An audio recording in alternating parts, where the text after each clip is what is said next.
والسلام على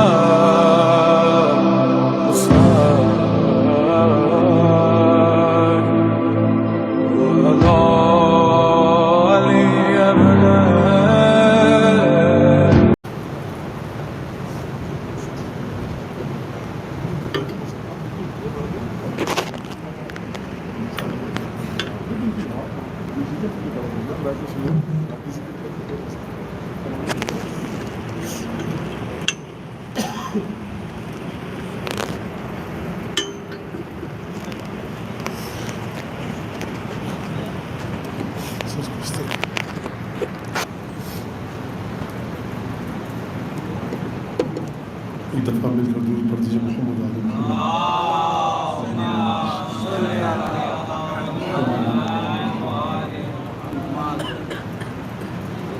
اعوذ باللہ من الشیطان الرجیم بسم اللہ الرحمن الرحیم الحمد للہ الذی جعل الحمد مفتاحا لذکرہ وسببا للمزید من فضلہ ودلیلا علی آلائہ وعظمتہ ثم الصلاة والسلام على عبده وامين وحيه وخاتم رسله سيدنا ومولانا بالقاسم محمد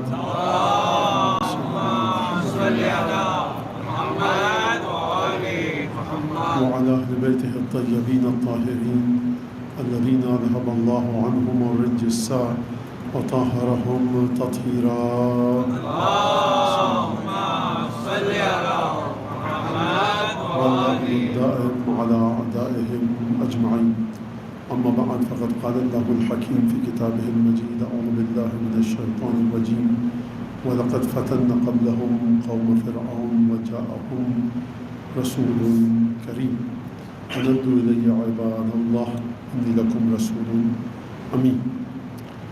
حضرت موسیٰ کے سلسلے میں قرآن مجید کی دو آیتیں آپ کے سامنے پیش کی تھیں جس میں پروردگار عالم اعلان فرما رہا ہے کہ امت مصطفیٰ سے پہلے ہم نے امتحان لیا اور قوم فرعون کا بنی اسرائیل کے ذریعے کہ قوم فرعون بنی اسرائیل پر ظلم کرتی تھی، تکلیفیں دیتی تھی. ایک رسول کریم آیا جناب موسیٰ علیہ السلام، اور جناب موسیٰ نے آ کر کہا کہ خدا کے بندوں کو میرے حوالے کر دو، خدا کے بندوں کو مجھے سونپ دو، میں وہ رسول ہوں کہ جو امین ہوں، امانت دار ہوں، صاحب امانت ہوں. یہاں سے ہماری گفتگو سورہ یوسف میں جو آیت ہے، جملہ ہے حضرت یوسف علیہ السلام کے سلسلے میں، اس میں جناب یوسف نے کہا فرمایا تھا کہ اجعلنی علی خزائن الارض، مجھے زمین کے خزانوں پر آپ معمور کر دیجئے، میں حفاظت بھی کروں گا ان خزانوں کی اور میں امانت دار بھی ہوں. تو یہ جو پروردگار عالم گفتگو فرما رہا ہے یہ خاص انبیاء کے لیے خاص انداز سے. جناب یوسف کی نبوت محدود تھی، جناب موسیٰ کی نبوت محدود تھی، اور یہاں سے ایک بات یہ کہ خدا کے بندوں کو جو پروان چڑھائے گا وہ ولی خدا ہوگا کہ جس کا تعلق عالم غیب سے ہے. پھر میں نے اس کے بعد آپ کے سامنے یہ عرض کیا کہ رسول خدا کی رسالت کے بعد یہ جو ہماری روح ہے جس کو ہم عالم غیب سے لے کر آئے ہیں، اس کی خصوصیت کیا ہے؟ فطرت اللہ التی فطر الناس علیہا، یہ خدا کے فطری دین کے ساتھ آئی ہے. دین ہماری فطرت میں شامل ہے. اگر آپ کسی بچے کو بند کمرے میں قید کر دیجئے پیدائش سے لے کر بڑھاپے تک، تب بھی اس کے ذہن میں یہ سوال آتا رہے گا میں کہاں سے آیا، کس نے مجھے پیدا کیا، اور میں جب ختم ہو جاؤں گا تو میں کہاں جاؤں گا. یہ سوالات بتا رہے ہیں کہ انسان کے وجود کے اندر ایک تڑپ ہے، ایک چیز کو ڈھونڈنے کی حاجت ہے، جستجو ہے. اور حتیٰ وہ شخص کہ جو خدا کو نہیں مانتا وہ بھی خدا کو ڈھونڈتے ڈھونڈتے تھک گیا تو اس نے کہا خدا نہیں ہے. بہرحال یہ ایک پیچیدہ بحث ہے اور میں اس میں جا کر آپ حضرات کو تھکانا نہیں چاہتا، لیکن ایک جملہ کہتا چلوں کہ جو شخص خدا کو ٹھکرانا چاہتا ہے، ایتھیسٹ بننا چاہتا ہے، جو یہ کہنا چاہتا ہے کہ خدا نہیں ہے، پہلے وہ اس چھلنی سے عبور کرے کہ جس سے عبور کرنے کے بعد ہی انسان میں یہ جرأت آ سکتی ہے کہ وہ یہ کہے کہ خدا نہیں ہے. اس فلٹر کا، اس چھلنی کا نام کیا ہے، اس چیک پوسٹ کا نام کیا ہے کہ جس سے گزرنے کے بعد آپ خدا کا انکار کر سکتے ہیں. جب تک اس چیک پوسٹ سے آپ نہیں نمٹے آپ خدا کا انکار نہیں کر سکتے. اور وہ چیک پوسٹ ایسی ہے، وہ مرحلہ ایسا ہے، وہ توقف گاہ ایسی ہے کہ جو ذات وہ ایسی ہے کہ وہ خدا کو آپ سے منوا کر ہی چھوڑے گی. اس ذات کا نام، توقف گاہ کا نام ہے علی ابن ابی طالب.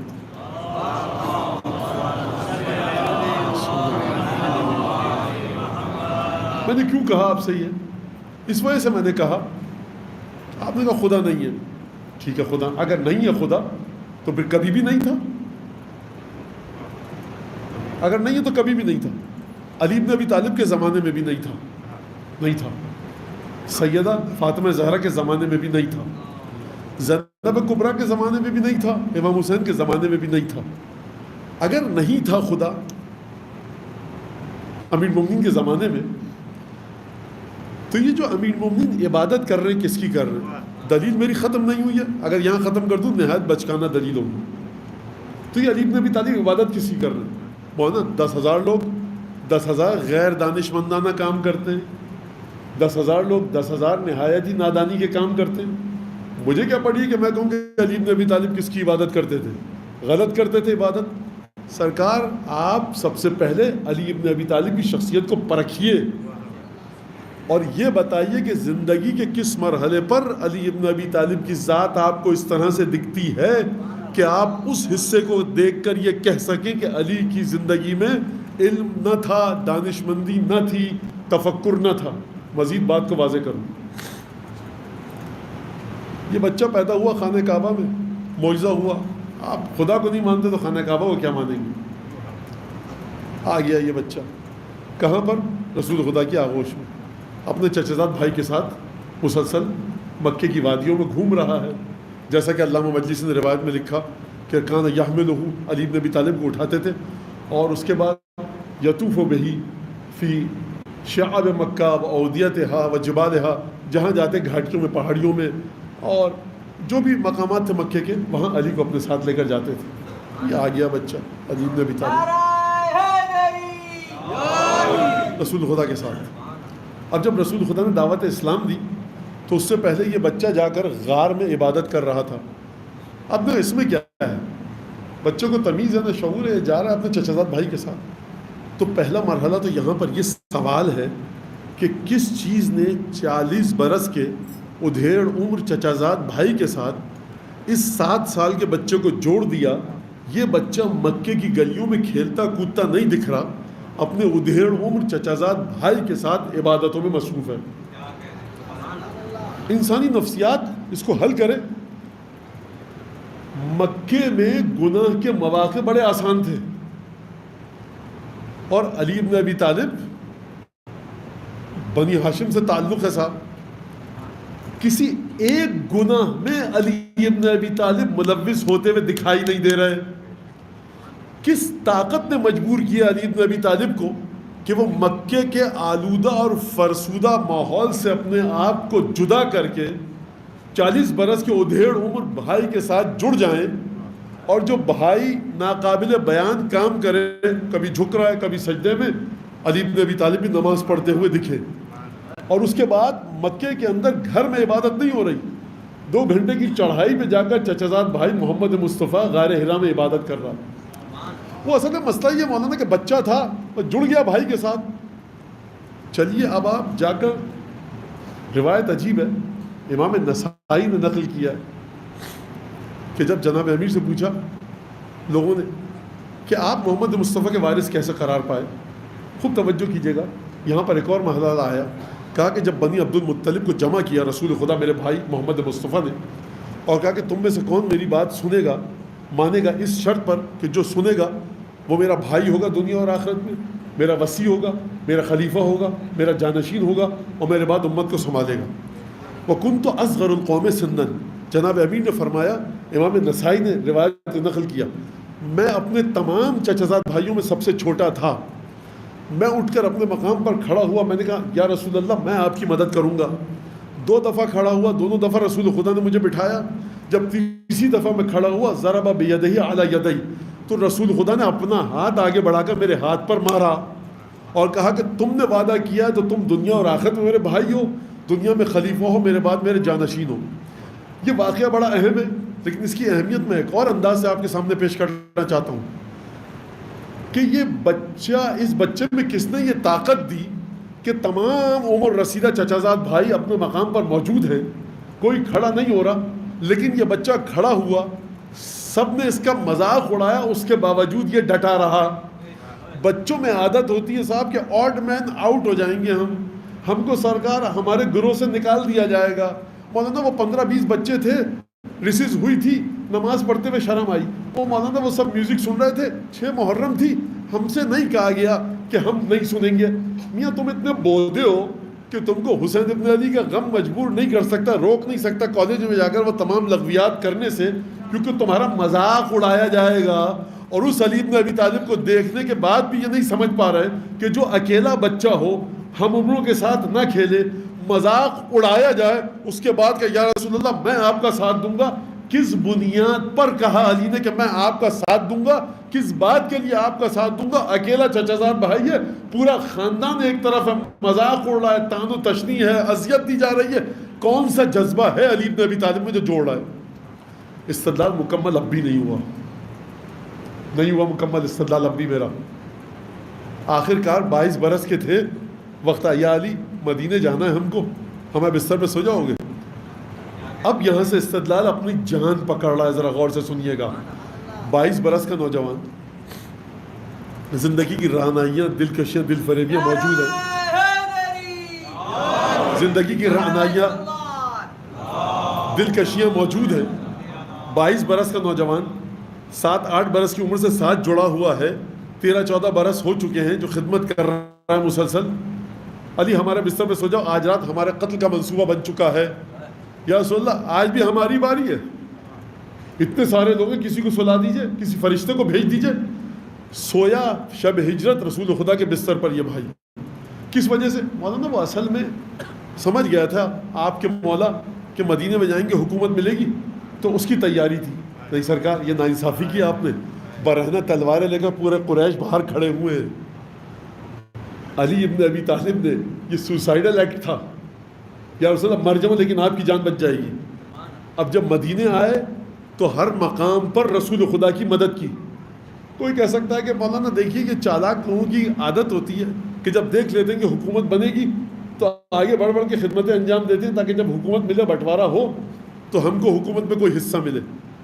تو سرکار جب حکومت میں حصہ مل رہا تھا اور لوگوں نے کہا کہ تم بھی آ جاتے سقیفہ میں تو تمہارا نام بھی کینڈیڈیٹس میں ڈال دیا جاتا، تو جناب امیر نے جواب کیا دیا؟ یہ دیکھیے، یہ غیرت ہے امیر المومنین کو بتا رہی ہے کہ اپنے بھائی کے جنازے کو چھوڑ کر خلافت کے بٹوارے میں آتا۔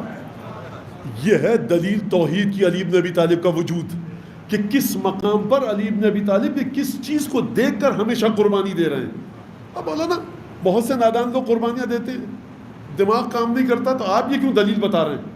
اگر جناب امیر کے بارے میں کوئی یہ کہہ سکے کہ دنیا کے نشیب و فراز کا اندازہ نہیں تھا، اگر کوئی یہ کہہ سکے کہ حالات نہیں سمجھ میں آتے تھے، اگر کوئی یہ کہہ سکے کہ سیاست نہیں آتی تھی، اگر کوئی یہ کہے کہ دنیا چلانے کا طریقہ نہیں آتا تھا، مالک اشتر کا خط پڑھے، نہج البلاغہ کے خطبے پڑھے، نفسیات انسانی کے بارے میں جو علی ابن ابی طالب نے گفتگو فرمائی ہے وہ پڑھے۔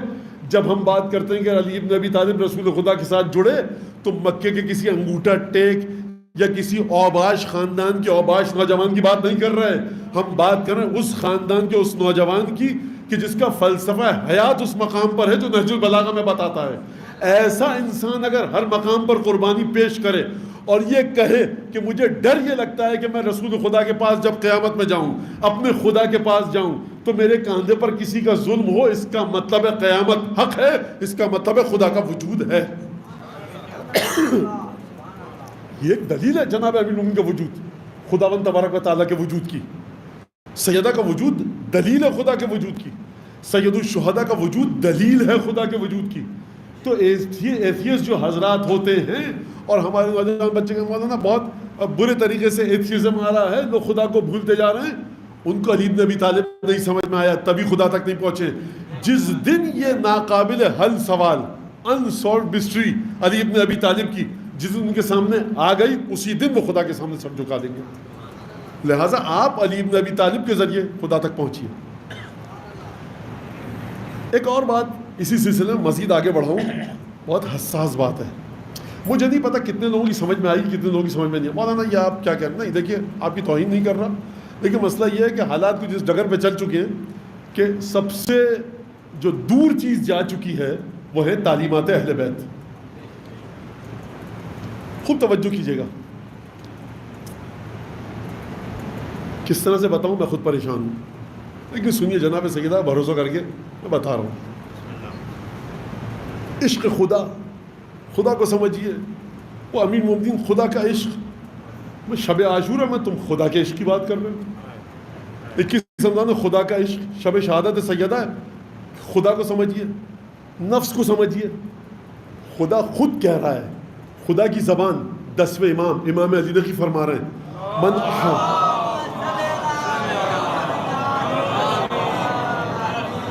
کہیں اور پر جا کر یہ بات سنیے جہاں عشق خدا کا درس دیا جاتا ہو, کیونکہ ان کی بات عشق خدا سے شروع ہوتی ہے, عشق خدا پر ختم ہوتی ہے.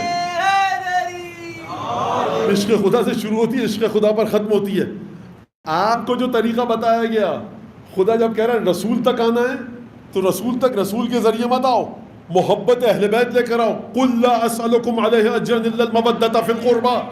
آپ عشق رسول کی بات کرتے ہیں صاحب, مصطفیٰ جان رحمت پہ لاکھوں سلام, رحمت کی جان مصطفیٰ ہے. مصطفیٰ کی جان کون ہے؟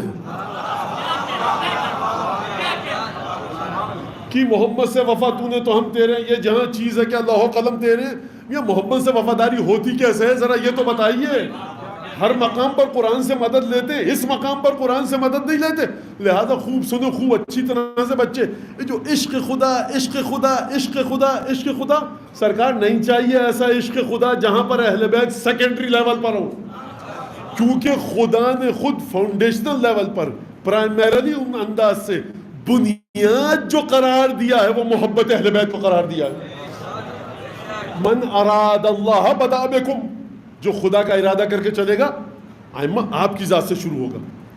اور پھر اسی دوران جب بات آتی ہے تو دیکھیے, اب بچہ یہ روایت جو آپ نے پڑھی ہے یہ تو قرآن سے ٹکراتی ہے.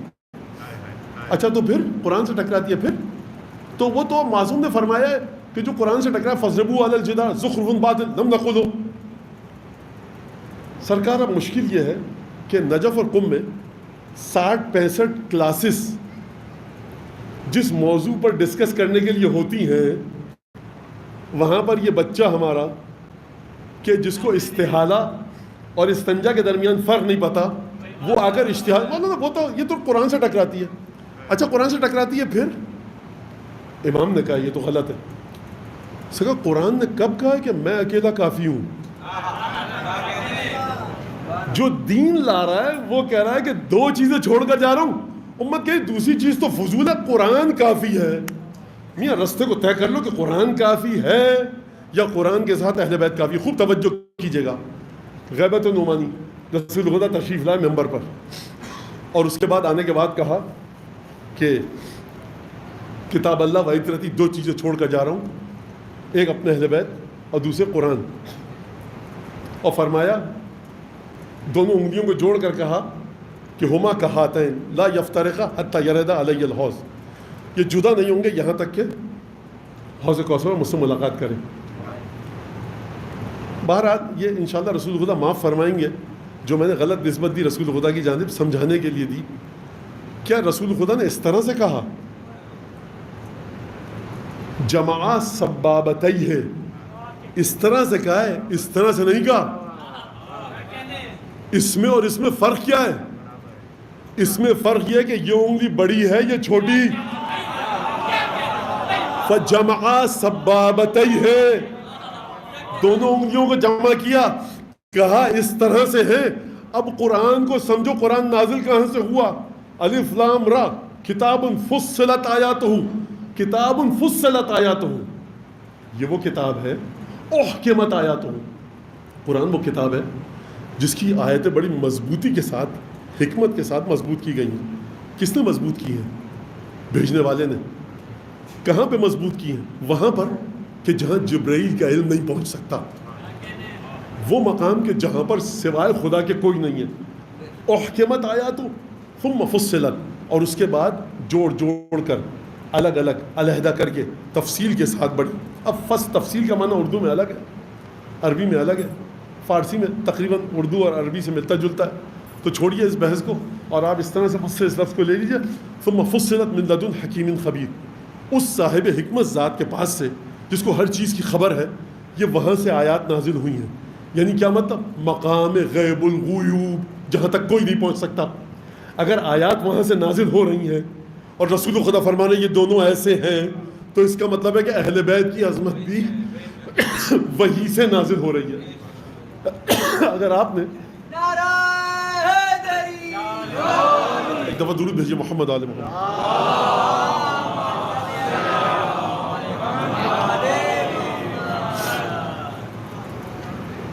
تو پہلی بات تو یہ کہ یہ دونوں ایک سے. دوسرا، آپ سے کس نے کہا کہ آپ کو حق ہے؟ میں تو قرآن میں دیکھا، قرآن میں تو کہیں نہیں ہے. اگر ہر چیز آپ کو قرآن میں مل جاتی تو یہ کیوں کہا گیا آپ سے خود قرآن میں ما آتاکم الرسول فخذوہ، جو رسول دے وہ لے لو، جس سے رسول روک دے اس سے رک جاؤ. اس کا مطلب یہ ہے کہ ہر چیز اگر قرآن میں واضح انداز سے تھی تو یہ رسول کی ذات کو معیار بنانے کی ضرورت کیا ہے؟ ایک چیز، صفا مروہ جاتے ہیں، عمرے پہ جاتے ہیں، حج پہ جاتے ہیں، مسافرت پہ آتے ہیں، نماز قصر کر لیتے ہیں. وہاں پر جو لفظ ہے وہ ہے لا جناح، کوئی حرج نہیں ہے اس میں کہ تم نمازوں کو قصر کر لیا کرو، اور کوئی حرج نہیں ہے اس میں کہ تم صفا و مروہ کے درمیان یہ اچھا کام ہے کر لیا کرو. من تطوع خیرا فإن اللہ شاکر علیم. تو قرآن کہہ رہا ہے کوئی حرج نہیں ہے نمازوں کو 4 کو 2 کر لیا کرو. مرجع تو آپ کا کہہ رہا ہے واجب ہے 4 کو 2 کرو. قرآن کہہ رہا ہے کوئی حرج نہیں ہے. تو سرکار کوئی حرج نہیں، جس کا جی چاہے 4 پڑھے، جس کا چاہے 2 پڑھے. قرآن کے اندر آیا ایک لفظ ہے جو نجاست پر بھی دلالت کرتا ہے اور طہارت پر بھی. آپ کیسے نکالیں گے یہاں نجاست کی بات ہو رہی ہے کہ طہارت کی؟ چھٹے امام کے پاس سمجھیے بدترین قرآن ہے وہ کہ جو اہل بیت کو ہٹا کر سمجھا جائے. بدترین توحید ہے کہ جہاں پر 12 5 14 کا ذکر نہ ہو. جب چھٹے امام 5 روایتیں اصول کافی میں، جب نہ رسول اللہ یہ خدا کا چہرہ، ایک وجہ بتائی، دوسری بتائی، تیسری بتائی. جب راوی دکھا کہ نہیں یہ سمجھ سکتا، کہا کہ نحن وجہ اللہ، خدا کا چہرہ ہم ہے جو تمہارے درمیان گھوم رہا ہے. اگر آپ کو سمجھیے توحید جا کر تو زیارات پڑھیے، خوب توجہ کیجیے اس بات پر. چھٹے امام کے پاس آتا ہے راوی، کہتے ہیں رسول اللہ کا تم پر لازم ہے کہ تم ہم سے سوال کرو، لیکن ہم پر لازم نہیں کہ ہر سوال کا جواب دیں. یہ کیا بات ہوئی؟ پھر امام نے آیت پڑھی قرآن کی، فرمایا امام نے ھذا عطاؤنا فمنن او امسک بغیر حساب. آیت جناب سلیمان داؤد کے قصے میں ہے، لیکن امام نے پڑھی. فرمایا خدا نے فرمایا نبی سے اپنے، یہ ہماری عطا ہے تم پر، چاہو تو بلا حساب دو اور جتنا چاہو روک لو. اب جو بھی عطا ربانی امام پر ہے، امام کو اختیار ہے آپ کو جواب دیں یا نہ دیں. لہٰذا آپ قرآن مجید سے جو چیزیں ٹکرا رہی ہیں، علماء نے بیان فرمایا ہے کہ پھر بیانیت ائمہ کہاں پر جائے گی؟ خوب توجہ کیجیے گا. اگر ہر چیز قرآن میں موجود ہو جس طرح سے آپ کہہ رہے ہیں، تو بیانیت ائمہ کہاں جائے گی؟ خدا نے ائمہ کو خلق کیا ہے قرآن کی تفسیر کا علم دے کر.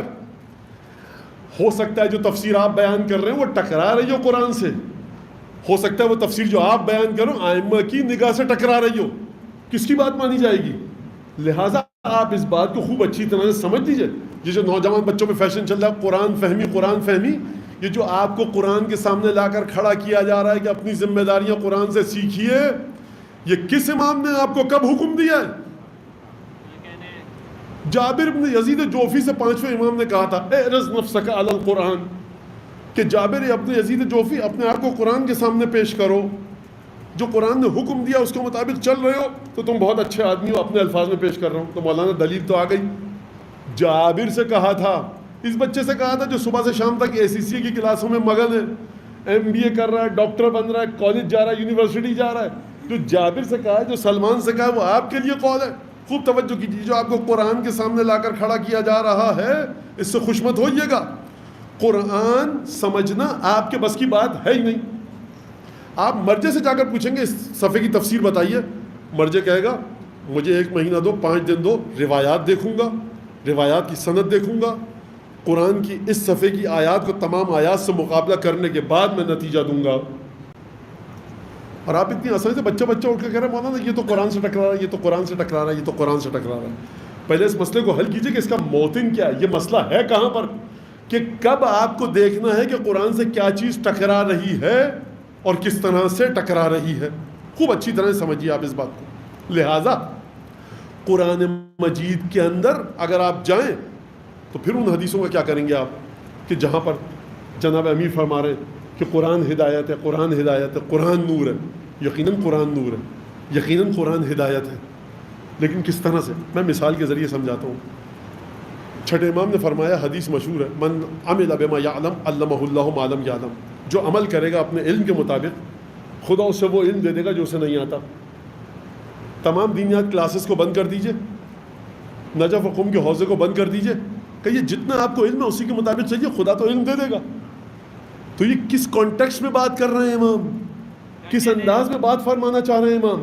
خوب اس بات کے اوپر غور فرمائیے گا کہ کس انداز سے گفتگو ہو رہی ہے, کس چیز کے بارے میں امام فرمانے کے ہدایت دے گا. خود قرآن ہدایت دے گا. قرآن نور ہے. کہاں پر نور ہے؟ قرآن نور ہے اس سلسلے میں کہ جب آپ قرآن کی تمام آیتوں کو پڑھیں گے تو آپ کو قرآن کی کچھ آیات معنی بیان کرتی ہوئی نہیں لگیں گی. جوش کا مصرع بند یاد آ رہا ہے, پڑھ دوں. قصر تجلیات ہے ویراں تیرے بغیر. قصر تجلیات ہے, امام حسین امیر مومنین سے مخاطب ہے جوش. قصر تجلیات ہے ویراں تیرے بغیر, ظلمت کی ایک کرن ہے رگے جاں تیرے بغیر, نامعتبر ہے عظمت انسان تیرے بغیر, اور گونگے کا ایک خواب ہے قرآن تیرے بغیر. لبہائے مہر بستائے حق کی زباں ہے تو. خدا کے جو ہونٹ ہے نا سلے ہوئے, خدا کے ہونٹ نہیں دیکھے, خدا کے سلے ہوئے ہونٹ, خدا کے ہونٹ کسی نہیں دیکھے. لبہائے مہر بستائے حق کی زباں ہے تو, مصحف ہے ایک منارے جامد اذاں ہے تو. قرآن ایک منارے کی طرح بے جان پتھر کے, اے علی تو ہے اس قرآن کی اذان. اصول کافی میں جناب امیر مومنین فرما رہے ہیں, اگر تم یہ کہتے ہو کہ قرآن تم کو سمجھ میں آتا ہے, فاستنطقوا ولن ينطق لكم, بلواؤ نا قرآن سے, قرآن بات نہیں کرے گا تمہارے سے, کیونکہ قرآن ہمارے گھروں میں نازل ہوا ہے. آپ جب حضرت حجت کی زیارت پڑھتے ہیں تو کیا کہتے ہیں زیارت آل یاسین میں؟ السلام علیکہ یا ربانی آیات اللہ. قرآن مجید کی آیات کو پروان چڑھانے والے یا قرآن کی آیات کے نور کے ذریعے پروان چڑھنے والے. یہ حضرت حجت کے بارے میں زیارت آل یاسین میں کہا گیا. ایک اور لفظ کیا استعمال کرتے ہیں آپ؟ السلام علیکہ یا شریک القرآن, قرآن کے شریک آپ ہیں. لہٰذا قرآن مجید کی تفسیر کو اگر اہل بیت سے جدا کر کے دیکھیں گے کسی کام کا نہیں ہے. دوسری چیز, قرآن مجید کو اگر آپ اہل بیت کے کلمات سے جوڑ کر دیکھیں گے تب بھی آپ کے کسی کام کا نہیں ہے. کیوں نہیں ہے کسی کام کا؟ حکم کیسے نکالیں گے آپ؟ مولانا قرآن تو لقد یسرنا القرآن للذکر فہل من مدکر, ہم نے قرآن کو آسان بنایا ہے. آپ کہہ رہے ہیں مشکل ہے, آسان بنا ہے تو مرج تقدیر سے کہیں اپنے گھر کا دروازہ بند کریں, در سے خارج کا توضیح مسائل اٹھا کے رکھے اپنے پاس. قرآن تو ہے, ہر شیعہ کو قرآن دے دے, اصول کافی آیات کے دیکھتے رہو, نکالتے رہو. یاد رکھیے گا آپ میں کوئی بھی نہ عبداللہ ابن عباس ہے نہ حنف ابن قیس ہے. جب خوارج کے ساتھ جنگ ہوئی جناب امیر کی, اور خوارج نے کہا کہ لا حکم الا للہ, قرآن کی آیت تو تھی, سمجھیے ذرا. یا علی واپس آ جاؤ, قرآن نیزوں پر اٹھا لیے گئے, کہ حملہ کرو. اب رفع تلک المصاحف, یہ کاغذ کے چند ٹکڑوں کی وجہ سے جب گھوڑے حملہ کرتے, خدا خیر کرے, کیونکہ امامت جو ہے نا آپ کی, آپ میں سے بعض کی, آپ سے مطلب یعنی جو آپ لوگ بیٹھے ہیں معاشرے میں, ان کی امامت ہو چکی ہے، مولانا کو سمجھتے، مولانا کی حد تک آپ امامت کو سمجھنے لگے. ایک ذرا مرج تقلید سے 2-4 گز آگے ہے آپ کا امام. یہ اس امام کا آپ کی امامت سے کوئی تعلق نہیں ہے. خوب توجہ کیجیے گا. کہا یہ کاغذ کے ٹکڑے حملہ کرو. جب حملہ کرتے نیزے زمین پر گرتے، اچھے اچھوں کا ایمان بہہ جاتا. گھوڑا آگے کیسے بڑھائے، ٹاپو تلے کچھ روندا جا رہا ہے.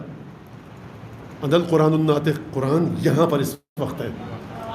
آپ سمجھیے کہ اہل بیت کے ساتھ خدا نے قرآن کو کس طرح سے جوڑا ہے. کہا کہ جاؤ مناظرہ کرو. دیکھو لا تخاصموہم بالقرآن بل خاصموہم بالسنہ. اے عبداللہ ابن عباس جا رہے ہو خوارج سے گفتگو کرنے، قرآن کے ذریعے گفتگو مت کرنا. تقول و یقولون، تم ایک آیت پڑھو گے ایک آیت وہ پڑھیں گے، پھر تم ایک آیت پڑھو گے نتیجے تک نہیں پہنچ سکتے. جو علی بن ابی طالب اپنے شاگرد سے کہے کہ قرآن کے ذریعے خوارج سے بحث مت کرنا، عربی ان کو بھی آتی تھی، عربی ان کو بھی آتی ہے. کہا کہ ایک آیت وہ پڑھیں گے ایک آیت تم. یہیں سے جناب امیر قرآن کا اسٹیٹس بتلا رہے ہیں کہ قرآن کی آیات بڑی بہترین ہیں، لیکن آیات منطبق کس پر کہاں ہوتی ہیں یہ کیسے نکال کر لاؤ گے. اس بات کو خوب سمجھیے. لہذا فرمایا خبردار قرآن سے گفتگو مت کرنا، بل خاصمہم بالسنہ، رسول خدا کی سنت کے ذریعے گفتگو کرنا، مناظرہ کرنا. فإنہ لا محیص لہم عنہ، بچ کے نہیں نکل سکتے سنت کے ذریعے. لہذا اگر آپ اور ہم فرض کیجئے غیر جانبدار نعوذ باللہ انسان کے طور پر، نعوذ باللہ وجہ ایک کا ہے، دربار عبید اللہ ابن زیاد میں موجود ہوتے جب یہ قافلہ آیا تو عبید اللہ تو آیت پڑھ رہا ہے، تعز من تشاء و تذل من تشاء. کون طے کرے گا کہ عزت الہی اس لٹے ہوئے قافلے کے ساتھ ہے یا ملعون عبید اللہ کے ساتھ ہے؟ کیسے طے کرے گا؟ جناب حضرت امام باقر اسلام فرما رہے ہیں کہ لو سنیت لی الوسادہ، اگر میرے لیے مسند بچھائی جاتی، لستخرجت الشرائع کلہا من لفظت صمد، میں تمام کی تمام شریعتوں کو، پانچویں امام فرما رہے ہیں، لفظ صمد سے نکال کر بتاتا. کیا کہنے بھائی واہ، کیا کہنے. اچھا اس فضیلت کا آپ سے کیا تعلق؟ نجف کے اس مفسر سے کیا تعلق؟ قم کے اس مفسر سے کیا تعلق؟ مجھ سے کیا تعلق؟ کوئی تعلق نہیں ہے ہم سے اس لفظ کا. یہ امام اپنے علم کو بتا رہے ہیں، امام کے علم کی گہرائی کو دیکھ کر آپ کیوں صاحب خوشی سے پھولے نہیں سما رہے ہیں؟ یہ امام کا کام ہے. آپ کے پاس یہ علم نہیں ہے، دیکھیے امام یہ فرما رہے ہیں. تو قرآن کو اس کے مقام پر رکھیے کہ جہاں پر اہل بیت نے اس قرآن مجید کو رکھنے کا حکم دیا. اہل بیت تفسیر دین اگر اہل بیت سے جدا کر لیا جائے تو پھر گمراہی ہے. یہ میں نے آپ کے سامنے کیوں بات پیش کی؟ اس وجہ سے کہ سیدہ نے اس کے خلاف بھی جہاد کیا ہے کہ مفسر قرآن اہل بیت ہے. کیا کہنے. اور جو میراث کا مسئلہ آیا تو بی بی نے وہاں پر آیات پیش کر کے بتایا، اور کس طرح سے کہ خدا کا حکم علی بن ابی طالب کے پاس ہے. یہ مت سمجھو کہ تم عربی جانتے ہو، میں اپنے الفاظ میں کہہ رہا ہوں، یہ مت سمجھو کہ تم عربی جانتے ہو، یہ مت سمجھو کہ تم میرے بابا کے ساتھ کئی برس تک تھے. جب تک تائید الہی نہیں ہوگی ولایت کی صورت میں تمہارے پاس قرآن کا علم نہیں ہے. یہ تمام گفتگو ہوئی اور یہ اہل بیت کے ساتھ یہ ہمیشہ سے تھا. نویں امام کے زمانے میں واقعہ موجود ہے، علامہ مجلسی نے بہار میں لکھا ہوا ہے. چور آیا، کہا کہ ہاتھ کاٹا جائے. کہاں سے کاٹا جائے؟ کلائی سے. کہا کیوں کلائی سے؟ کہا کہ وہ یوسف کے واقعے میں ہے، فلم رأینہ اکبرنہ قطعن ایدیہن، جب یوسف کو دیکھا تو اپنے ہاتھ کاٹ لیے، سنگترے ہاتھ میں تھے. تو اس کا مطلب ہے کہ یہاں سے کاٹ رہے تھے. کسی صاحب نے کہا کہ نہیں، کونی سے کاٹے جائیں، کیونکہ خدا نے کہا کہ اپنے ہاتھوں کو کونیوں تک دھو. اب ایک بڑا مسئلہ ہو گیا. کہا کہ نویں امام سے پوچھا جائے. تو امام نے استدلال پیش کیا، جلدی جلدی بتاؤں. امام نے فرمایا کہ خدا نے نماز میں کہا ہے کہ مساجد سبعہ، 7 چیزوں پر سجدہ ہوگا، اس میں سے 2 ہتھیلیاں ہیں. اور خدا نے فرمایا دیکھو یہ خدا کی حرمتیں ہیں، خدا کی حدود ہیں، ان کے قریب مت جانا، چھونا بھی مت. اگر تم ان کو کاٹ دو گے تو اس آیت کی خلاف ورزی ہوگی. مجھے سوال کا جواب دیجئے، امام نے کوئی معجزہ نہیں دکھایا ہے، امام نے تو قرآن کی آیت کو استدلال کے ذریعے پیش کیا. میاں جو لکھی ہوئی چیز ہے وہ تو سمجھ نہیں پا رہے، کیا جو کہنے وہاں لکھی وہ کیا خاک سمجھو گے؟ بھائی واہ کیا کہنے لہٰذا آپ اس بات کو خوب اچھی طرح سمجھ لیجئے کہ اگر یہ سلسلہ چل پڑا، جو کہ چل پڑا ہے، میرے پاس میسیجز آتے ہیں، نیچے کتاب کا نام لکھا ہوا ہے، مولانا جو عشاء کی نماز کے بعد اس آیت کو اتنی دفعہ پڑھے گا اسے یہ نصیب ہوگا. قبلہ کتاب تو دیکھ لیجئے کون سی ہے. مولانا ہے تو قرآن. کیا مطلب ہے تو قرآن؟ یہ قرآن بھی اگر در اہل بیت سے نہ آئے مت لو. کیا کہنے بھائی واہ یہ 14/5/12 نے گلے اس لیے کٹوا دی کہ تفسیر کو آپ ہنسی ٹھٹا ٹھٹول بنانے اپنے لیے. یہ اہل بیت کہاں پر ہوں گے پھر؟ یہ جو رسول خدا فرما رہے کہ ہاتین اس طرح سے جڑے ہوئے، تو یہ اہل بیت کہاں پر جائیں گے؟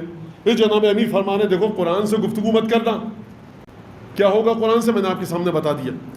لہٰذا قرآن کو سمجھیے مانوس ہونے کے لیے، تفسیر کے درس میں جائیے، تفسیر کا مطالعہ کیجیے.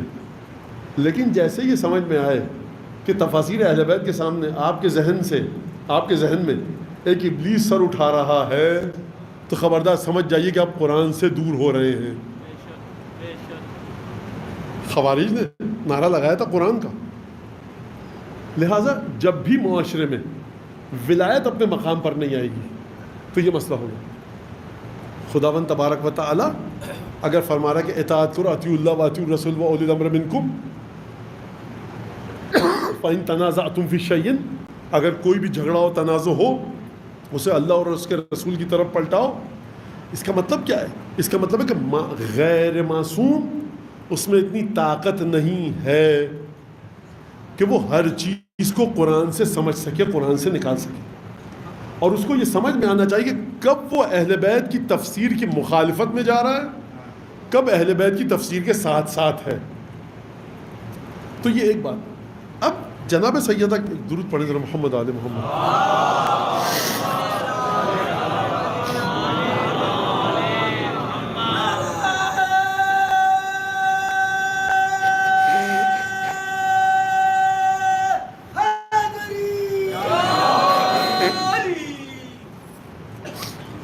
اور مخصوصاً آپ کی ذمہ داریوں کا تعین، اگر آپ تفسیر کا درس پڑھ کے اپنی ذمہ داریوں کا تعین کرنے لگے تو یہ مرجع تقدیر کہاں پر اس کو آپ فٹ کریں گے؟ یہ توضیح مسائل کہاں پر جائے گی؟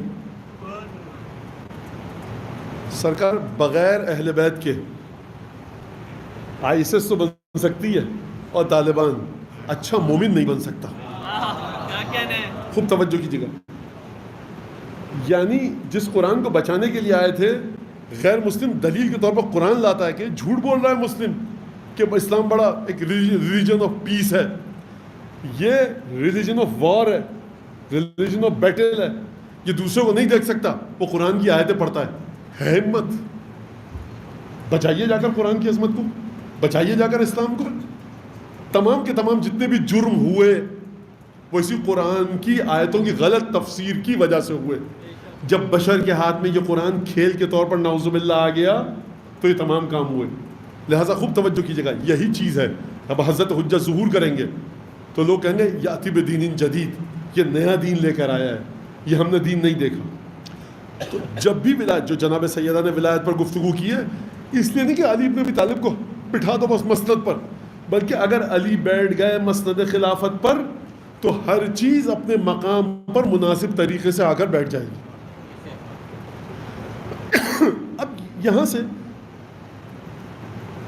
جو ایک مسئلہ ہے وہ کل پہ رکھتے ہیں اس کو، لیکن آج جو چیز ہے وہ آپ کے سامنے میں پیش کروں، اشارہ کروں گا اور پھر اس کے بعد اس کو چھوڑ دوں گا، کل پہ رکھیں گے اس کو. وہ یہ کہ جب بھی جناب زینب و جناب سیدہ کے حوالے سے گفتگو آتی ہے تو اس میں خواتین کے سامنے کہا جاتا ہے کہ آپ کا رول ماڈل ہیں یہ دونوں ہستیاں. یہ دونوں ہستیاں رول ماڈل ہیں کس لحاظ سے ہیں، کہاں پر ہیں؟ یہ دونوں اپنے امام کے ساتھ متصل تھیں. اس وقت کہاں ہے آپ کا امام؟ اپنی خواتین کو آپ کون سا رول ماڈل لینا چاہتے ہیں؟ آپ جناب زینب کی سیرت پر عمل کیجئے. کون سی سیرت پر؟ کس طرح سے؟ دیکھیے خواتین اس کا مطلب ہے آگے بڑھ کے ہر کام کر سکتی ہیں. یہ جناب دیکھیے میں قطعاً کسی جینڈر کے حوالے سے کوئی ڈسکریمنیشن نہیں کرنا چاہ رہا، میں موضوع کو واضح کرنا چاہ رہا ہوں. یہ جو جناب سیدہ نے یہ تمام کام کیے، یا جناب زینب کی جو قربانیاں ہیں، تو اس سے یہ نکل کر آتا ہے کہ خاتون ہر کام کر سکتی ہے. کیوں اس بات کی جرت نہیں کہ حقیقت کو اس طرح سے بتایا جائے جس طرح سے وہ ہے.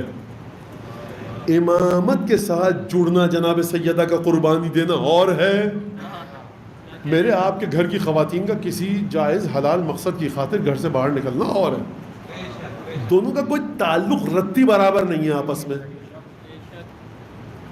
آپ کے گھر کی خواتین، میرے گھر کی خواتین کرکٹ کھیلنا چاہتی ہیں، ہاکی فٹ بال کھیلنا چاہتی ہیں، ہوائی جہاز اڑانا چاہتی ہیں، وہ جائیں جس مفتی کے فتوے پہ عمل کرتی ہیں اس سے پوچھیں. اس سے کوئی تعلق نہیں کہ جناب زینب نے آگے بڑھ کر یہ کام کیا. باقاعدہ ایک جداگانہ موضوع ہے.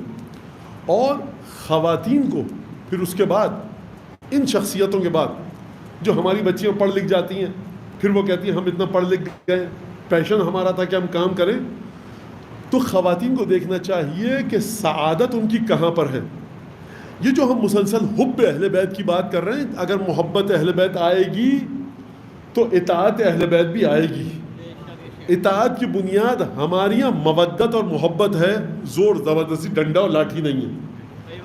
اس بات کو سمجھنا پڑے گا کہ جو یہ دونوں ہستیاں بنیادی ترین جو خواتین ہیں خانواد نبوت کی، جناب سیدہ اور جناب زینب، یہ ان کی شخصیت کہاں پر ہے؟ اس کو چھوڑ دیجئے، ہٹا دیجئے ابھی تھوڑی دیر کے لیے. جناب امیر المومنین کو دیکھیے جا کر خواتین کے بارے میں کیا کہا. اور خواتین اگر گھر سے باہر نکل کر کام کریں تو ایک چیز سے وہ پیچھے رہ جائیں گی کہ جو نسلوں کی تربیت ہے. اس کا مطلب کیا ہے؟ اس کا مطلب یہ ہے کہ جناب ام لیلہ کربلا کے میدان میں نہیں لڑی، لیکن لڑی ہیں علی اکبر کی صورت میں. جناب ام البنین میدان کربلا میں نہیں تھی، ابو الفضل عباس کی صورت میں ہے.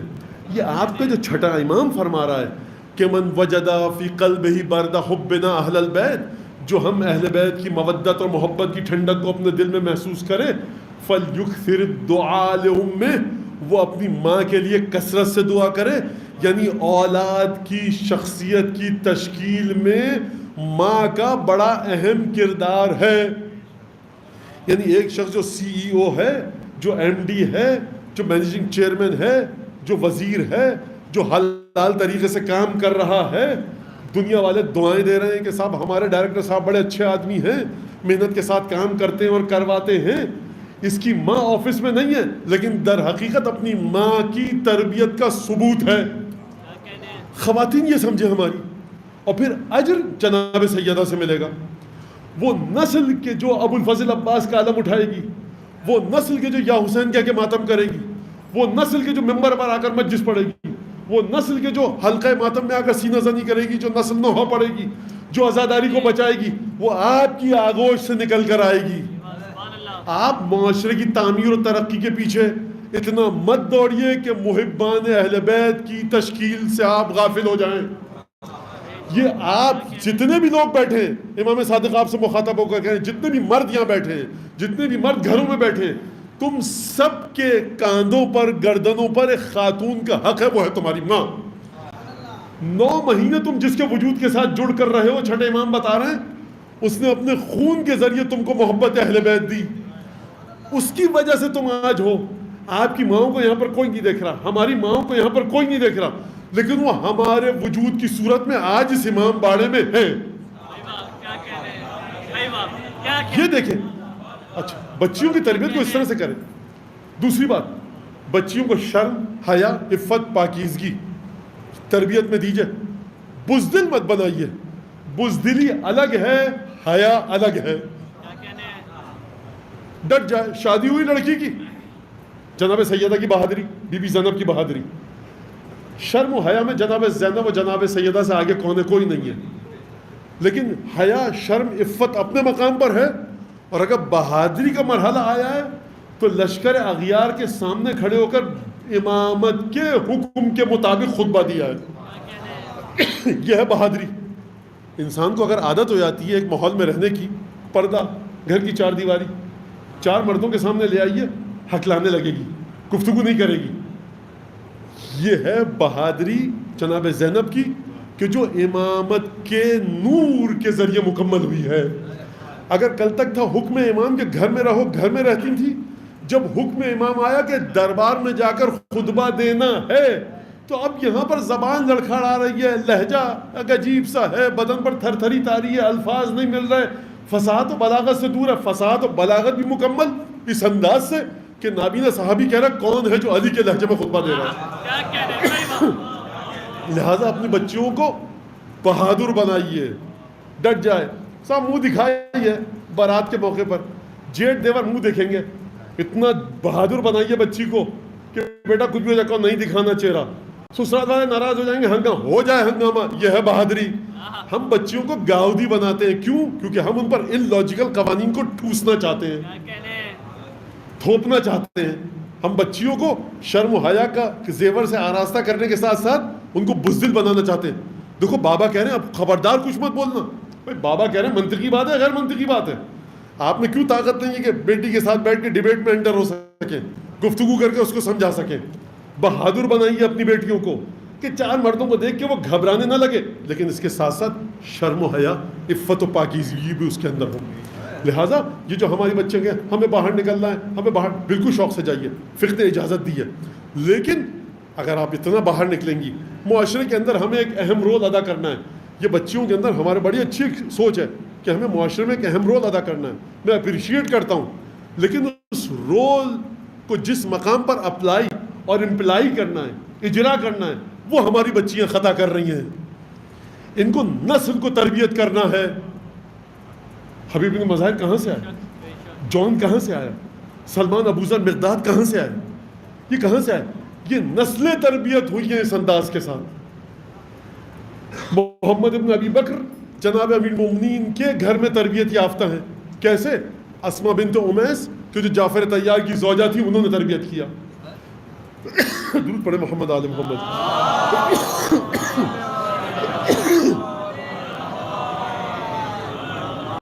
اور محمد وآل محمد صلوات.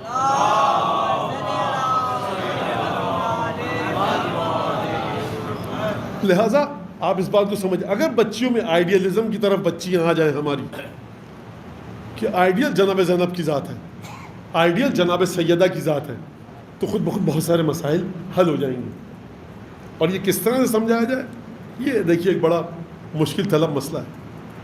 لہذا آپ اگر جناب سیدہ کے سلسلے میں دیکھتے ہیں کہ کیا بہادری تھی، کیا فصاحت تھی، کیا خطابت تھی، تمام کی کیا عفت و پاکیزگی تھی، تو آپ سب سے پہلے سمجھیے کہ یہ مقام کس، یہ وجود مبارک جناب سیدہ کس مقام پر خلقت پایا ہے، کس مقام پر پروردگار عالم نے تخلیق کی ہے. حقیقت نور جناب سیدہ سلام اللہ علیہ ہے کس طرح سے. لہذا اس کو سمجھیے.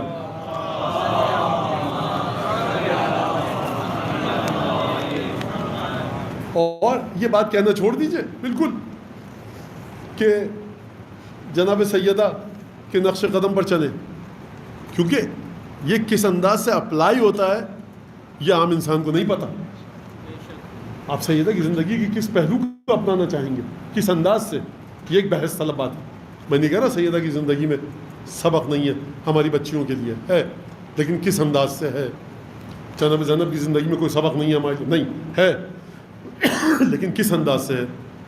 یہ ایک بڑی لمبی چوڑی ڈیبیٹ ہے اور گفتگو ہے. بہرحال یہ بڑی ایک اہم بات تھی کہ آپ صحیح ہے، آپ آزاد ہیں اور آپ کی مرضی ہے، آپ کی زندگی ہے، لیکن اہل بیت نے آپ سے کیا چاہا ہے، یہ ایک بہت اہم مسئلہ ہے.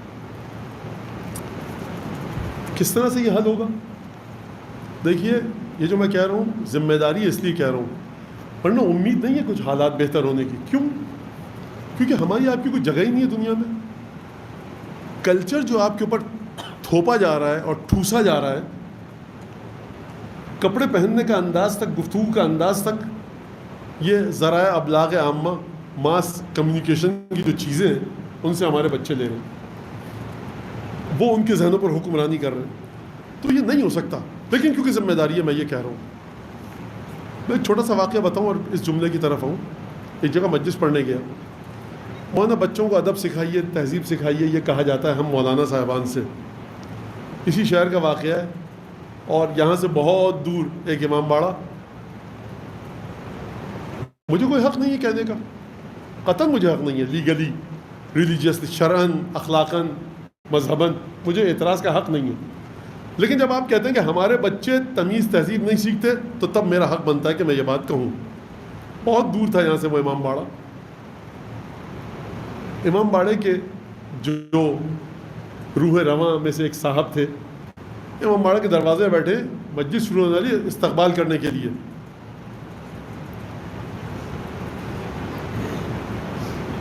کیا کہتے ہیں آپ لوگ، ہاف پینٹ میں بیٹھے. چرچ کا ایک اٹائر ڈریس کوڈ ہے، سینگاگ کا ڈریس کوڈ ہے، مندر کا، گردوارے کا ڈریس کوڈ ہے. اگر کوئی ڈریس کوڈ نہیں ہے تو اسی مظلوم مقام کا جس کو امام باڑہ کہا جاتا ہے. نہیں، یہ تو مولانا یہ ہے. میاں تمہیں تمیز نہیں ہے، در امام باڑے پہ، امام بارگاہ پہ بیٹھے ہو عزاداروں کا استقبال کرنے، ہاف ٹراؤزر کے ساتھ، اور توقع رکھتے ہو کہ بچے تمہارا احترام کریں. خود توجہ، کلچر کو بچائیے. کلچر یہ چلا گیا تو کلچر اگلا حملہ کرتا ہے مذہب پر. اس بات کو خوب اچھی طرح سے سمجھ لیجئے. لہٰذا جناب سیدہ کے سلسلے میں اب یہ جتنا وقت بچا اس پر گفتگو کرتے ہیں.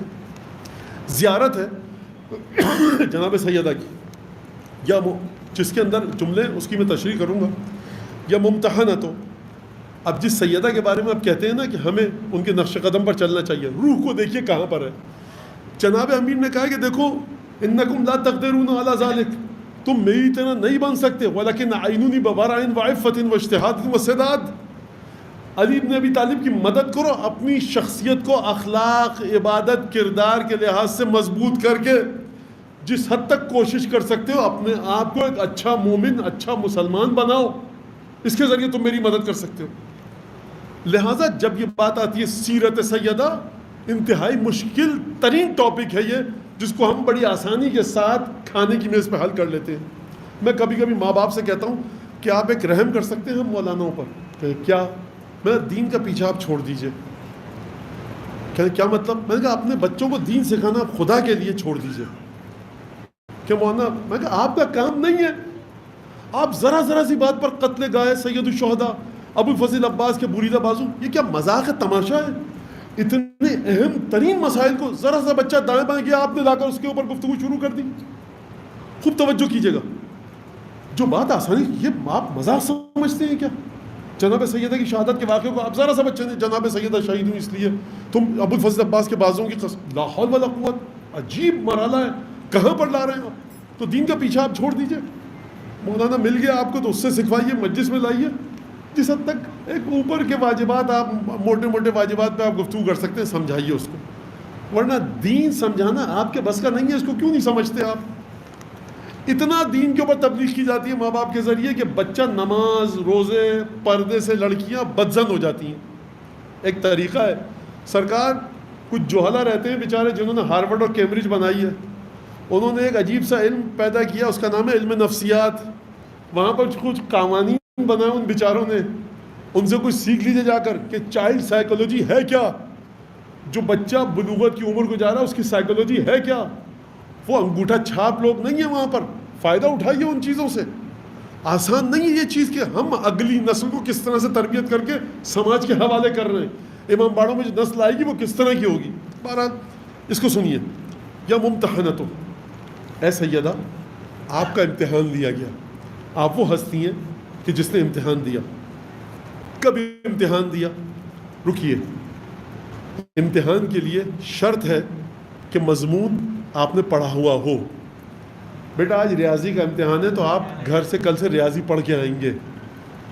یا دوسرا مسئلہ ہے کہ امتحان آپ کے اختیار میں ہو، آپ کو امتحان کی معرفت ہو، کوئی ذمہ داری ہو. بچہ کہے سر آپ نے تو کہا تھا اردو پڑھ کے آنا، امتحان آج آپ انگریزی کا لے رہے ہیں، میں تو نہیں دے سکتا. امتحان میں آگاہی ہونی چاہیے. بغیر آگاہی اور واقفیت کے امتحان نہیں ہوتا. جملہ کہہ رہا ہے زیادہ کہ یا ممتحنۃ، اے وہ ذات ہے آپ کی سیدہ کہ امتحانہ کے اللہ الذی خلق کے قبل ان یخلق کے، اس ذات نے جس نے آپ کو خلق کیا، اس سے پہلے کہ خلق کرتا آپ کا امتحان لیا. فوجد کے، تو اس ذات نے جس نے آپ کو خلق کیا آپ کو کس طرح سے پایا؟ صابرتن لما امتحنک، مقام صبر پر پایا اس امتحان کے سلسلے میں جو اس نے آپ سے لیا. امتحان کہاں پر ہوتا ہے؟ دنیا میں. اس کا مطلب یہ ہے کہ اس سے پہلے کہ سیدہ اس دنیا میں آتی، اس عالم میں خدا نے ایک شعور، ایک حکمت، ایک علم سیدہ کو عطا کیا تھا. اس کے بعد تمام واقعات پیش کیے تھے. تیار ہو ان پر عمل کرنے کے لیے. سیدہ نے ہاں کہا تھا اور مقام صبر پر آ کر کہا تھا.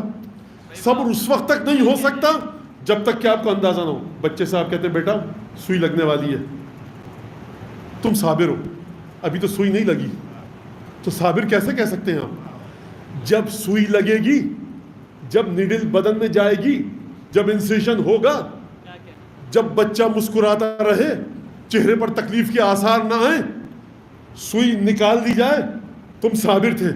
اس کا مطلب ہے کہ تمام کے تمام تکلیف دہ ترین واقعات سیدہ کے سامنے خدا نے عالم عقبہ میں رکھے تھے.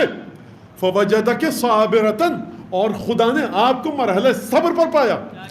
جس ہستی کا مرحلہ وجودی یہ ہو کہ آنے سے پہلے خدا کا میں تم سے راضی، جب وہ دنیا میں آ کر عبادتیں کرے گی تو پھر خدا کس مقام پر ہوگا؟ کیا کہنے؟ سبحان اللہ. محمد والے محمد صلی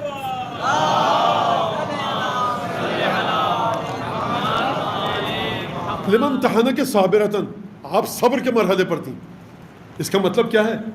اب جب آپ جناب سیدہ پر درود بھیجیے گا تو ان جملوں کو ذہن میں رکھ کر بھیجیے گا درود، کہ آپ کی جو درود، آپ کا جو درود ہے سیدہ کی بارگاہ میں جو جائے گا، یہ کہاں جائے گا؟ یہ وہاں جائے گا کہ جہاں سیدہ تھیں، جہاں ذات خدا تھی. جب آپ خط لکھتے ہیں لاہور، پتہ لکھتے ہیں لاہور کا، تو خط کہاں جاتا ہے؟ لاہور. جب آپ خط لکھتے ہیں، پتہ لکھتے ہیں شمالی امریکہ کا، تو کہاں جاتا ہے؟ شمالی امریکہ. جب آپ خط لکھتے ہیں، پتہ لکھتے ہیں براہ والے گھر کا، تو براہ والے گھر میں جاتا ہے. خط پہ جہاں کا پتہ لکھا ہو خط وہاں جائے گا، جواب وہیں سے آتا ہے.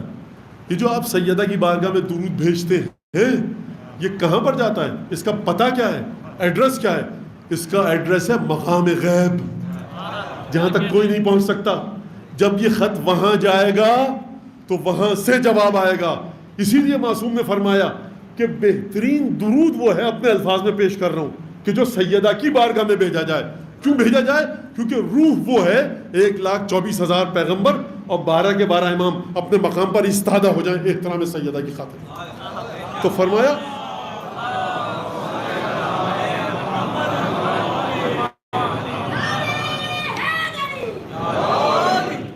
پھر فرمایا زیارت نے وَزَعَمْنَا أَنَّ لَكَ أَوْلِيَاءَ. اب یہ جملہ بڑا عجیب ہے اور یہ اوقات بتا رہا ہے ہماری. زعمنا، بی بی ہم یہ سمجھتے ہیں کہ ہم آپ کے اولیاؤں میں سے ہیں. اردو میں اولیاؤں کو لفظ استعمال ہوتا ہے غلط، لیکن بہرحال ہم یہ سمجھتے ہیں.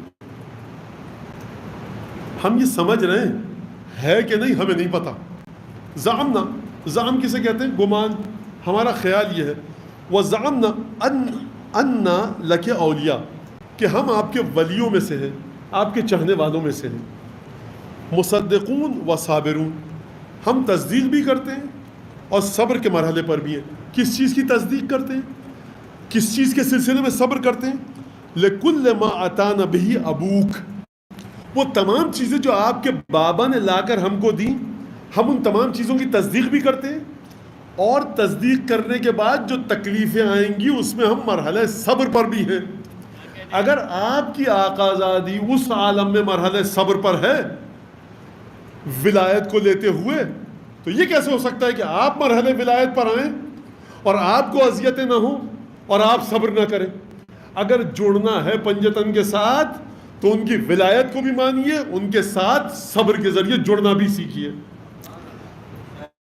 لِكُلِّ مَا أَتَانَ بِهِ أَبُوكَ، جو چیزیں آپ کے بابا لائے ہم اس میں صبر بھی کریں گے اور ہم اس کی تصدیق بھی کرتے ہیں. اب اگلا جملہ، ایک تو بابا لائے، وَأَتَى بِهِ وَصِيُّهُ، ایک تو آپ کے بابا نے جو ہم کو دیا اس پر بھی ہم تصدیق کرتے ہیں اور صبر کرتے ہیں. اور دوسری چیز، جو آپ کے بابا کا جو وصی تھا نا، جانشین، خلیفہ، آپ کے بابا کے بعد جو آپ کے بابا کی مسند پر بیٹھا، کون؟ امیر المومنین، ہم اس کے بارے میں بھی تصدیق کرتے ہیں، اور وہ چیز جو امیر المومنین لائے ہم اس پر بھی صبر کرتے ہیں اور ان کی تصدیق کرتے ہیں۔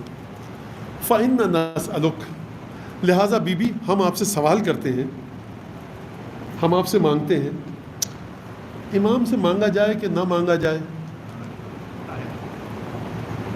شرک ہے ہاں مولانا مت مانگیے۔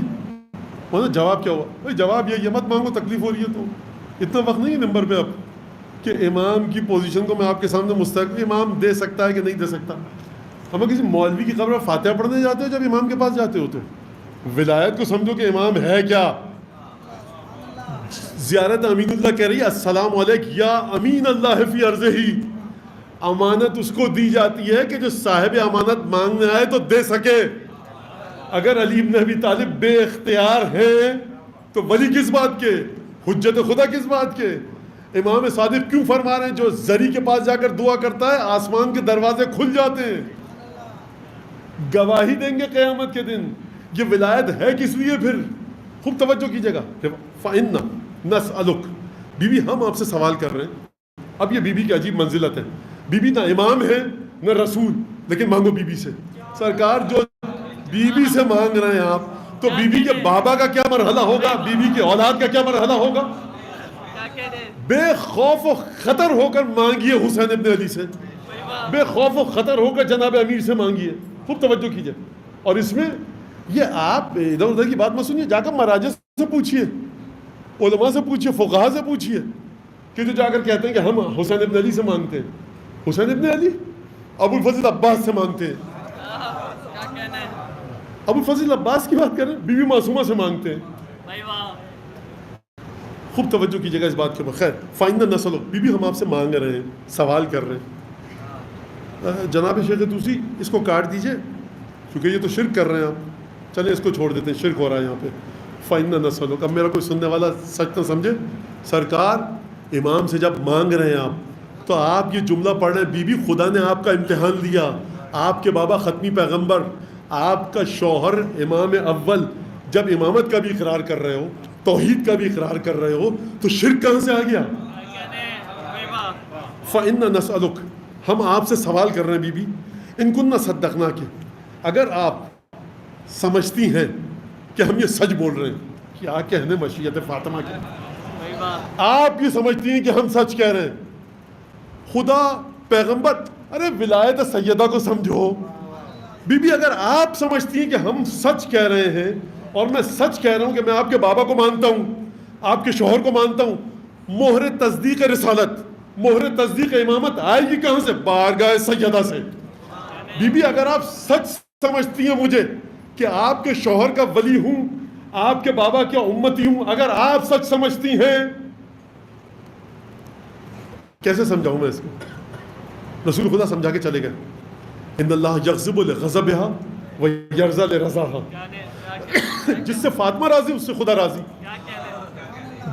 اس کا مطلب آپ سمجھے، تمہارے کلمے پڑھنے سے اگر فاطمہ راضی تب اس کلمے سے خدا راضی، تمہاری نمازیں اگر فاطمہ کو پسند آئیں گی تب خدا کو پسند آئیں گی، تمہاری جتنی بھی عبادتیں اگر فاطمہ کو پسند آئیں گی خدا کو پسند آئیں گی۔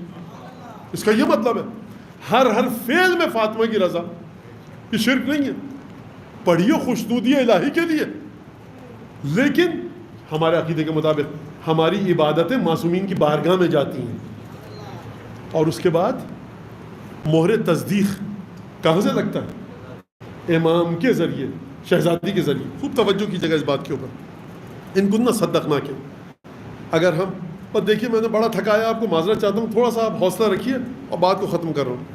ان كنا صدقناک، اگر ہم آپ کی تصدیق کر رہے ہیں، اچھا خوب توجہ کیجیے، بی بی کی تو کوئی بات ہی نہیں ہوئی یہاں پر، بات کس کی ہوئی ہے؟ خدا نے آپ کا امتحان لیا، امتحان میں کامیاب پایا، مرحلہ صبر پر پایا، لہٰذا آپ کے جو بابا لے کر آئے ختم نبوت اور خاتم النبیین تھے، وہ جو لے کر آئے ہم اس پر ایمان رکھتے ہیں، اور جو آپ کے شوہر یعنی رسول خدا کا وصی لے کر آیا ہم اس پر ایمان رکھتے ہیں۔ آپ کہتے ہیں مولانا میں آپ کی تصدیق کرتا ہوں، کب کہتے ہیں؟ جب میں کوئی اپنی بات کروں، میں آپ کی تصدیق کر رہا ہوں جب آپ کوئی بات کریں، اگر مولانا میں نے چاند دیکھ لیا، میں مان رہا ہوں آپ کی بات، جب آپ کوئی بات کہیں گے اور میں آپ کی بات کو مانوں گا، یہ کہلائے گی تصدیق. تو اس پوری زیارت میں تو جناب سیدہ نے کوئی بات کہی ہی نہیں ہے، تو پھر کیوں کہا جا رہا ہے کہ اگر آپ سمجھتی ہیں کہ ہم آپ کی تصدیق کر رہے ہیں؟ کیا مطلب ہے اس بات کا؟ اس کا مطلب ہے کہ رسالت کو اگر دیکھنا ہے، امامت کو اگر دیکھنا ہے، تو نگاہ سیدہ کے ذریعے دیکھو. جس انداز سے سیدہ رسالت بتا رہی ہیں مانو، جس انداز سے سیدہ امامت بتا رہی ہیں مانو. ان کو نہ صدقنا کہ اگر آپ یہ دیکھتی ہیں بی بی کہ ہم آپ کی تصدیق کر رہے ہیں اور سچ بول رہے ہیں، آپ ہمیں سچا سمجھتی ہیں، تو بی بی ہماری آرزو یہ ہے، کام کیجئے الحقتنا بتصدیقنا لہما. بخدا مجھے نہیں پتا میں کیا کہوں اس جملے پہ. بی بی آپ سے میری بھیک یہ ہے، گزارش یہ ہے، عرض یہ ہے بی بی آپ سے کہ آپ اگر مجھے سچا سمجھ رہی ہیں، اپنے بابا کی رسالت کے ایمان پر میرے ایمان کو سچا آپ سمجھ رہی ہیں. یہ ہے ہمارا عقیدہ، ہمارا 12 اماموں کا. ہماری نماز، روزہ، کلمہ، حج، ایک ایک عبادت 12/5/14 کی تصدیق کے ذریعے خدا تک جاتی ہے. یہ آپ کا عقیدہ. سنیے، اگر آپ سچ سمجھ رہی ہیں مجھ کو، میں سچا ہوں آپ کی نظر میں، تو بی بی میری آپ سے یہ التجا ہے کہ میری اس تصدیق کے صدقے میں، جس کو آپ سچا سمجھ رہی ہیں، مجھے آپ اپنے بابا اور شوہر سے جوڑ دیجئے. بڑا ظلم کیا آپ لوگوں نے اس وقت. یہ زیارت کا ایسا جملہ نہیں تھا جس پہ آپ خاموش بیٹھتے ہیں. درود پڑھیے.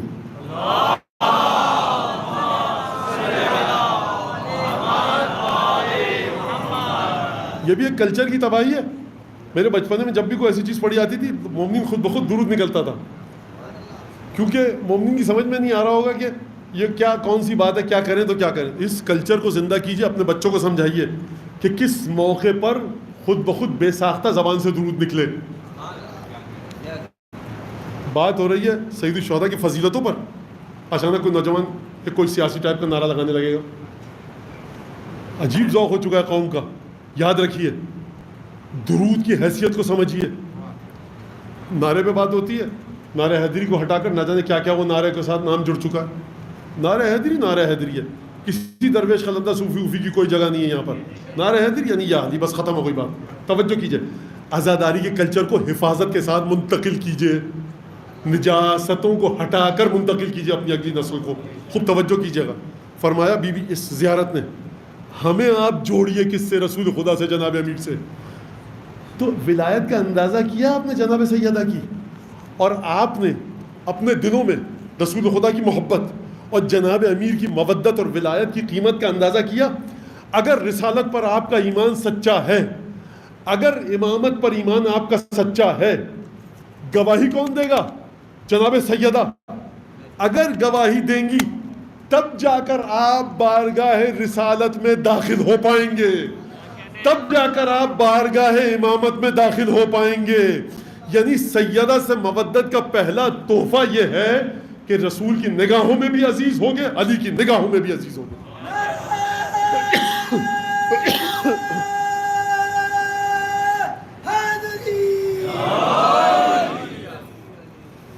خود سمجھیے گا اس بات کو اچھی طرح سے. اب آپ کی سمجھ میں آیا فاطمیہ یعنی کیا مطلب؟ فاطمیہ یعنی دروازہ نبوت، فاطمیہ یعنی دروازہ غدیر، فاطمیہ یعنی دروازہ کربلا، فاطمیہ یعنی دروازہ ظہور حضرت حجت، فاطمیہ یعنی عقائد کی اصلاح، فاطمیہ یعنی 12/5/14 کے علاوہ سب ڈھکوسلا. سمجھیے اس بات کو. عجیب جملہ پہ تصدیق نہ لہما. یہاں تک تو بات ذہن میں. بی بی آپ ہم کو جوڑیے ان دونوں سے. کن سے جوڑیے؟ رسول خدا سے. کن سے جوڑیے؟ جناب امیر سے. یہ جناب امیر اور رسول خدا ہیں کہاں پر؟ عالم برزخ میں، قدس میں، عقبہ میں، جنت میں. مجھے نہیں پتا کیا لفظ استعمال کروں. تو طاقت ہونی چاہیے نا روح میں کسی بی بی کی کہ میری نجاستوں کو اپنی ولایت کے ذریعے طہارتوں میں تبدیل کر کے عالم نبوت اور عالم امامت تک لے کر جائے. یہ سیدہ کی ولایت ہے. اور اب اس کے بعد لنبشر انفسنا بان قد طہرنا بولایتک، تاکہ ہم اپنے آپ کو خوشخبری دے سکیں شہزادی کہ ہم آپ کی ولایت کے ذریعے پاک ہوئے. کیا مطلب پاک ہوئے؟ یعنی پہلا مرحلہ طہارت کا ہماری ولادت پاک ہوئی. یہ ہے، کیا کہیں، کیا بتائیں. اور یہ ولایت کا ایک حصہ ہے جو ہمیں اعتقاد رکھنا ہے. عمل میں حق کے اہل بیت کہاں پر ہے، یہ ایک الگ گفتگو. درود پڑھیے ذرا بلند آواز سے محمد عالم.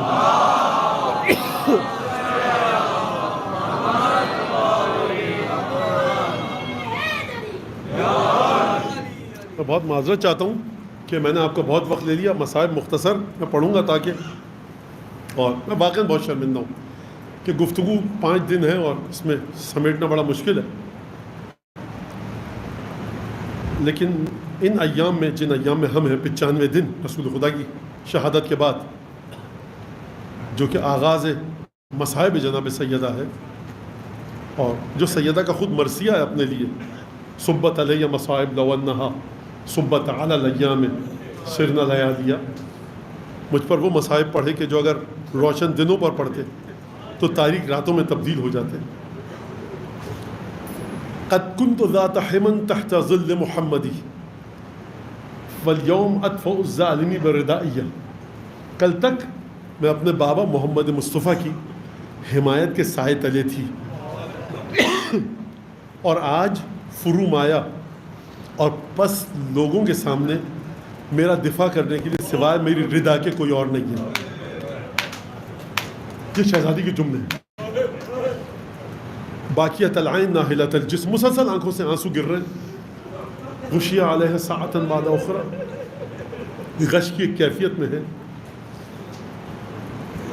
شیخ عباس قمی نے نقل کیا ہے کانت تستوحش فی ظلمات اللیل، جب تہجد کے لیے سیدہ محراب عبادت میں تشریف لاتی تو گھبراتی تھیں.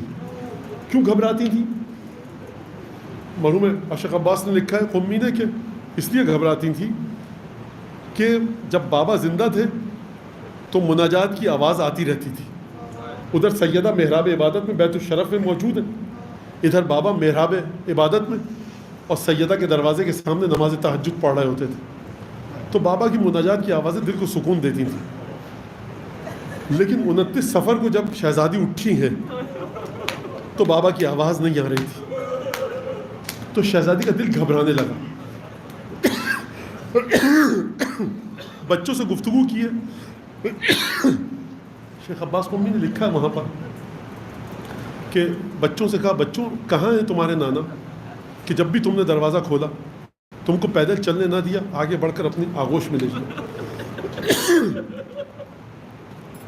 روایت جو نقل کی ہے وہ یہ، شہزادی آئی اور آ کر کہا یا علی وہ پیراہن کہاں ہے جس میں آپ نے میرے بابا کو غسل دیا تھا؟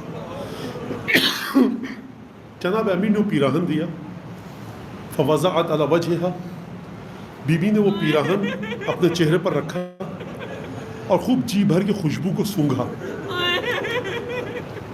اور اس کے بعد اتنا گریہ کیا حتی سقطت لوجہہا، تبرا کر زمین پر گر پڑی. بلال آئے. بلال سے کہا بلال تم چلے گئے مدینے سے؟ کہا شہزادی جو حالات ہیں مدینے کا اب جی نہیں چاہتا کہ میں اذان دوں. کہا بلال میری خواہش ہے کہ تم اذان دو. کہا بی بی اب میں نہیں دے سکتا، عہد کر لیا، رسول کی بیٹی کا حکم ہے. بلال نے اپنے عہد کو توڑا. حکم فاطمہ واجب الاطاعہ، مازنے پہ گئے، اذان دی 4 دفعہ اللہ اکبر، 2 دفعہ ربوبیت کی گواہی. جب بلال نے کہا اشہد ان محمد رسول اللہ، دیکھیے آپ کو علم ہے کہ میں اگلا جملہ کیا کہنے والا ہوں، آپ گریہ کرنے لگے. مجھے یہ بتائیے شہزادی نے کتنا گریہ کیا ہوگا جب آپ نے یہ گریہ کیا؟ لوگ دوڑتے ہوئے آئے، ہم سے کیا بلال، بلال رک جاؤ. کہا کیا ہو گیا؟ فاطمہ کا حکم ہے. کہا کہ غش کھا کر زمین پہ گر پڑی، لگتا ہے مرنے کے قریب ہو چکی. بلال دوڑتے ہوئے آئے، بیت الشرف میں داخل ہوئے، کہا بی بی مجھے معاف رکھیے، اب اذان دینے کی ہمت نہیں ہے۔ سیدہ نے اجازت دی، چیخ مار کے سیدہ، روایت کے الفاظ ہیں، زمین پہ گر پڑی۔ تیسرا جو مقام ہم کو ملتا ہے چیخ مارنے کا اور گریے کا سیدہ کے، جب فرشتے مولا حسین کی زیارت کے بعد آسمان پہ جاتے ہیں اور سیدہ کی ملاقات پہ جاتے ہیں، بکھرے ہوئے بال، گرد آلود، کہاں سے آ رہے ہو؟ آپ کے بیٹے حسین کی زیارت سے۔ شہقت شہقتن، سیدہ چیخ مار کر گریا کرتی ہیں۔ روایت کے الفاظ ہیں کہ ملائکہ اور کروبیان اپنی تسبیح کو چھوڑ دیتے ہیں۔ میں سیدہ کی خدمت میں 2 جملے عرض کروں، میں کہوں گا بی بی آپ نے پیراہن منہ پر رکھا، اتنا گریا کیا کہ زمین پر گر پڑی۔ آپ نے محمدن رسول اللہ کی آواز سنی، اتنا گریا کیا کہ زمین پر گر پڑی۔ بی بی آپ نے جو پیراہن اپنے چہرے انور پر رکھا تھا اس پر خون کے دھبے تو نہیں تھے؟ بی بی آپ نے ملائکہ کو دیکھا کہ جو زمین سے آپ کی خدمت میں آئے تھے، اتنا گریا کیا کہ ملائکہ نے اپنی تسبیح چھوڑ دی۔ 11 محرم کو جب آپ کربلا میں اگر ہوتی تو آپ کے دل پر کیا گزرتی ہے؟ ایک دفعہ آپ کی بیٹی جب کربلا سے گزری ہے تو خون آلود پیراہن کو دیکھا ہے، ایک دفعہ زینب جب کربلا سے ناقے سے زمین پر اتری اور اس کے بعد ایک دفعہ بوسہ لیا۔ تعجب کے ساتھ ارباب مقاتل نے لکھا ہے انت اخی الحسین، کیا تو ہی میرا بھائی حسین ہے؟ بس ایک دفعہ جھک کر بوسہ لیا۔ میں کہوں گا یا فاطمہ زہرا، آپ کی تسلی دینے کے لیے علی مرتضیٰ موجود تھے، لیکن 11 محرم کو کوئی نہ تھا جو جناب زینب کو تسلی دیتا۔ پانی کا جام۔ اللهم كن لوليك الحجة ابن الحسن صلواتك عليه وعلى آبائه في هذه الساعة وفي كل ساعة وليا وحافظا وقائدا وناصرا ودليلا وعينا حتى تسكنه أرضك طوعا وتمتعه فيها طويلا۔ پالنے والے ہم سب سے اس مجلس کو قبول فرما، بانیان سے، حاضرین سے، اس امام باڑے کے مینجمنٹ سے، جس نے جس طرح سے اس مجلس میں فرش میں اعضاء میں حصہ لیا، جس نے جو زحمتیں کی ہے، حضرت حجت کی بارگاہ میں شرف قبولیت سے سرفراز فرما، امام کے دل سے ہر دکھ کو دور فرما، ہر خوشی عطا فرما، مولا کے ظہور میں تعجیل فرما، ہم کو ان کے انصار آوان میں شامل فرما۔ جن مومنین مومنات نے مجھ سے اور آپ سے دعائے صحت کی درخواست کی ہے، پروردگار ان سب کو صحت کامل عاجل، شفا کامل عاجل نصیب فرما۔ جو ہمارے مرحومین و مرحومات اس دنیا سے چلے گئے ان کو اس مجلس کا ثواب عائد و واصل فرما، اور جو ہمارے سب حقوق اعزاء اقربا موجود ہیں زندہ ہیں، پروردگار ان کو صحت سلامتی طول عمر عطا فرما۔ دعاؤں کی قبولیت کے لیے درود بھیج دیں۔